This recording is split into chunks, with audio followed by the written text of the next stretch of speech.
योगी पहले क्यों रोया, फिर क्यों हंसा। कलिंग देश में शोभावती नाम का एक नगर है।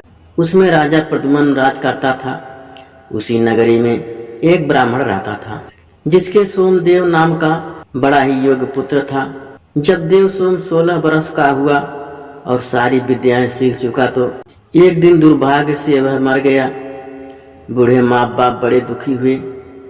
चारों ओर शोक छा गया। जब लोग उसे लेकर शमशान में पहुंचे तो रोने पीटने की आवाजें सुनकर एक योगी अपने कुटिया में से निकल कर आया। पहले तो वह खूब जोर से रोया, फिर खूब हंसा, फिर योग बल से अपना शरीर छोड़कर उस लड़के के शरीर में घुस गया। लड़का उठ खड़ा हुआ। उसे जीता देखकर सब लोग बड़े खुश हुए। वह लड़का वहीं तपस्या करने लगा। इतना कहकर बेताल बोला, राजन यह बताओ कि यह योगी पहले क्यों रोया, फिर क्यों हंसा। राजा ने कहा, इसमें क्या बात है। यह रोया इसीलिए जिस शरीर को उसके माँ बाप ने पाला पोसा और जिससे उसने बहुत सी शिक्षाएं प्राप्त की, उसे छोड़ रहा था। हंसा इसीलिए कि वह नए शरीर में प्रवेश करके और अधिक सिद्धियां प्राप्त कर सकेगा। राजा का यह जवाब सुनकर बेताल फिर पेड़ पर जा लटका। राजा जाकर उसे लाया तो रास्ते में बेताल ने कहा, हे राजन, मुझे इस बात की बड़ी खुशी है कि बिना जरा सा भी हैरान हुए तुम मेरे सवालों का जवाब देते रहे हो और बार बार अपने आने की परेशानी उठाते रहे हो।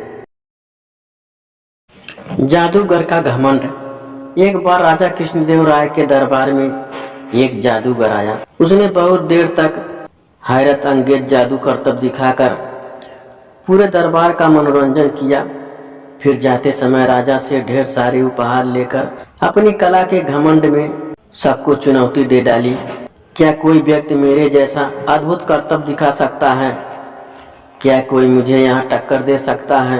इस खुली चुनौती को सुनकर सारे दरबारी चुप हो गए, परंतु तेनालीराम को इस जादूगर का यह अभिमान अच्छा नहीं लगा। वह तुरंत उठ खड़ा हुआ और बोले कि हाँ, मैं तुम्हें चुनौती देता हूँ कि जो करतब मैं अपनी आंखें बंद करके दिखा दूंगा वह तुम खुली आंखों से भी नहीं कर पाओगे। अब बताओ, क्या तुम मेरी चुनौती स्वीकार करते हो? जादूगर अपने आप में अंधा था। उसने तुरंत इस चुनौती को स्वीकार कर लिया।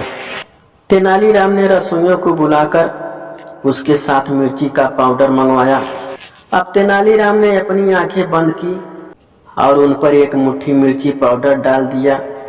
फिर थोड़ी देर में उन्होंने मिर्ची पाउडर झटक कर कपड़े से आंखें पोंछकर शीतल जल से अपना चेहरा धो लिया और फिर जादूगर से कहा कि अब तुम खुली आंखों से यह करतब करके अपनी जादूगरी का नमूना दिखाओ।